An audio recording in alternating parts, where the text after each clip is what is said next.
Bien-aimés dans le Seigneur, je vous salue au nom de notre Seigneur Jésus-Christ.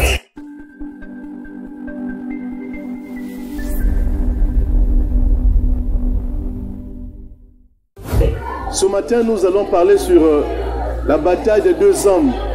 Ce texte, nous le tirons dans Exode au chapitre 21, du verset 18 au verset 19. Là-bas, on parle de deux hommes qui se querellent ou qui se sont battus.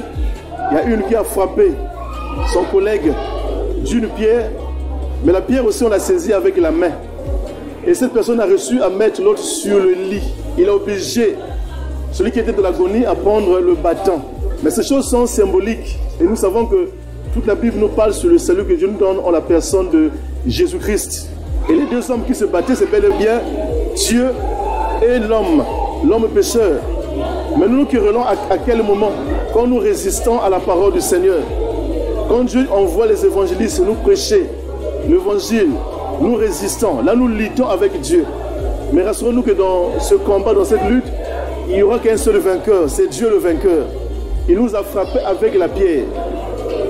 Et Actes des Apôtres chapitre 4 verset 11 nous dit que Jésus est la pierre que nous avons rejetée, mais qui est devenue la principale. C'est avec cette pierre que le Seigneur nous a frappé. C'est lui Jésus, la parole de Dieu. Lorsqu'il nous a frappés, nous sommes convertis. Ici, le lit symbolise l'église. Il nous a mis sur le lit, il nous a mis dans l'église. Il nous contraint à prendre le bâton, à nous appuyer sur Jésus-Christ. C'est lui notre appui. C'est lui ce bâton-là. Le bâton sur lequel Jacob s'appuyait quand Dieu l'avait frappé également à l'emboîture. Jacob ne peut dépendre de sa force, de sa technique ou de son savoir-faire. Nous croyons que l'histoire même de Jacob vient appuyer ce message. Jacob, c'est notre type à nous. C'est dommage.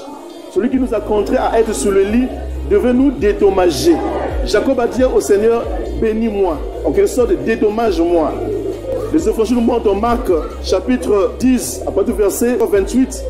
Là-bas, Pierre qui dit au Seigneur, nous avons tout quitté pour te suivre. Bien-aimés, est-ce que nous avons tout quitté pour suivre le Seigneur? Parce que pour être dédommagés, nous devons tout quitter. Le Seigneur nous dédommage. Il dit que pour ceux qui ont quitté ceci, cela, et il les dédommage dans cette vie au centuple et dans la vie future, la vie éternelle. Nous avons les bénédictions matérielles et les bénédictions spirituelles qui nous attendent. C'est en ça que le Seigneur nous dédommage. Mais je vous invite à suivre ce message parce que là-bas, nous allons plus en parler en profondeur. Que Dieu vous bénisse.